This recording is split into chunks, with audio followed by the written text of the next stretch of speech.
Hey, welcome. We're going to talk about digital strategy today. And, we talked a lot about digital and how we use it. That's just another of the media, like traditional, but this is the stuff we use today, much more popular. It all starts with the need to engage. That's what we do in public relations. And the idea of engagement also leads to purchase, hopefully, or engagement of some sort that we want the prospect of the customer to do. So we think about this following a plan, so to speak, to convert interest to purchase. What we talked about repeatedly. This is a kind of setting the table. If we think about peso in reverse, owned, shared, earned, paid, your owned is your website. You want to drive people to your website, as we will see in the example coming up, where people can actually sign up, take part, and engage. We do that by generating shared media. Shared media is that free advertising, if you will, because people are willing to watch it because you're offering something of value to them. That moves to the earned media. This is really where that value becomes real. They are watching it on and getting an introduction to it on Facebook or Instagram or such, but they're actually getting very interested once they actually say, that's for me.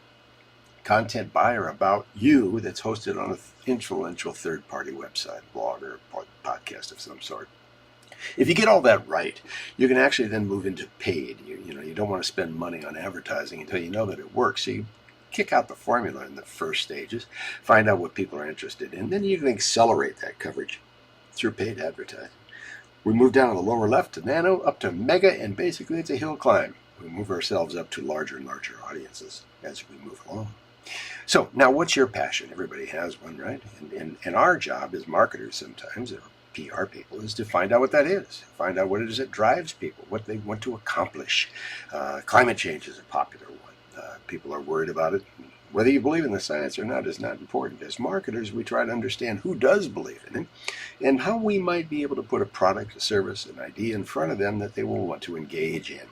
So consequently, that's what what places like Climate Ride do.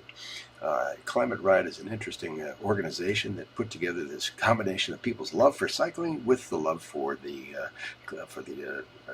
climate, the world, the earth, if you will, and their whole existence around it.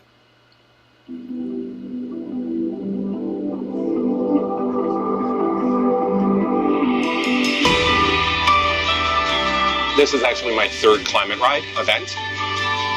I love Climate Ride. I love what they represent.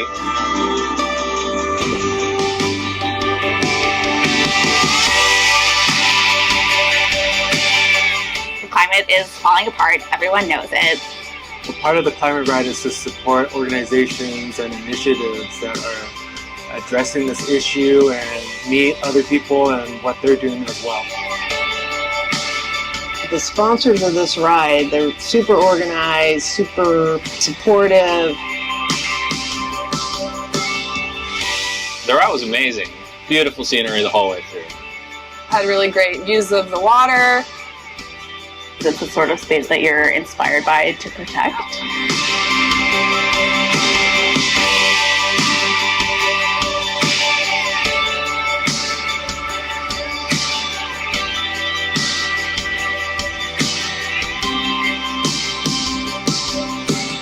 Climate, to me, is the most important issue that we can be working on right now.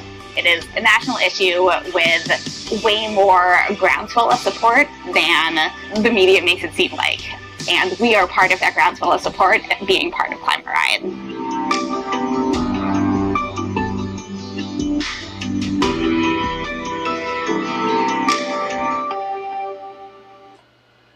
So, when we get a film like that together, people look at it and say, that's me. That's what I'm all about. We drive them to our website. We try to get them to sign up and understand, maybe get a newsletter or something that will further their engagement with us. And we give them a reason to believe, a little statement about the cause and about us, what we do, the events that we might bring on. As you see, this page introduces the potential interested person to all kinds of things they can take part in.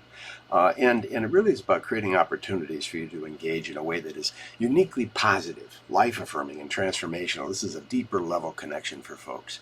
And they go on these rides, wonderful rides around the country. country, beautiful places like the Pacific Northwest, and they get together and they actually create camaraderie and commitment to the cause.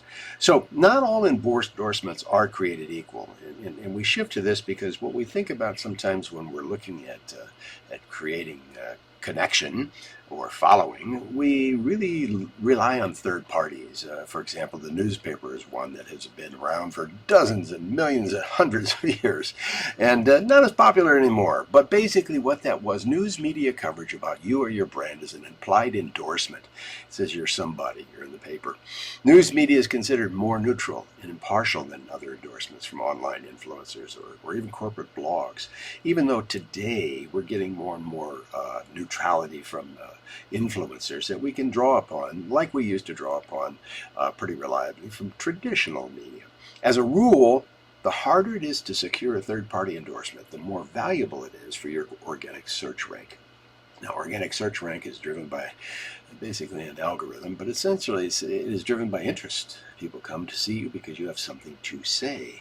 If you're receiving news media coverage, and that's indicated that you're important. If you're getting a blogger, if you're getting an influencer to write about you or your product, that means you're important. That's the implied idea that's going on here. Here's a guy I know, Eric Schwartzman. He wrote the book on the passages that you've been reading. The Tech Crunch is an interesting website. It has a lot of people following it. They're very interested in technology. Eric submitted an article for them, and a very good one regarding update on network effective anti-competitive activities. Eric is a contributor. Eric is a third party. He's relying on TechCrunch to give him some coverage, and TechCrunch is relying on Eric to give him a story, content. That's the whole idea behind public relations. And this is the kind of thing we have to think about when you put your plans together.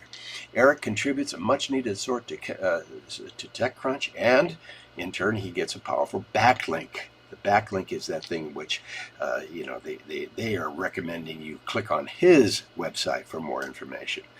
His owned media then receives your visit, and that's really where you can start to transform that visit into a purchase or a connection or further deepening the relationship.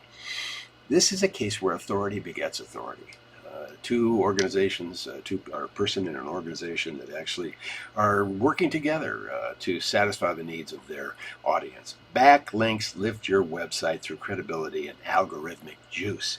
This is something you probably want to incorporate into your plans.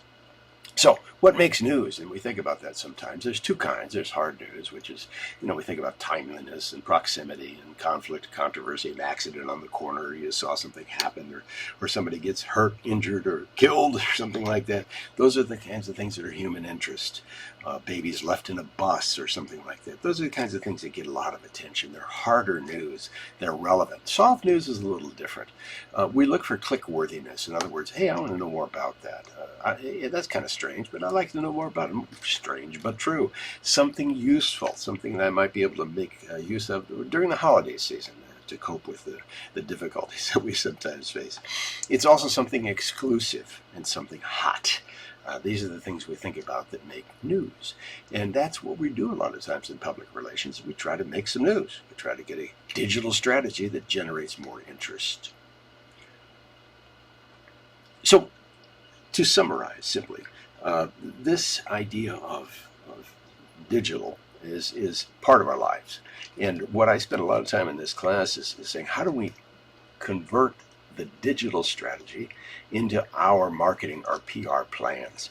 That's something I want you to think about as you move forward. There's more stuff in this particular module.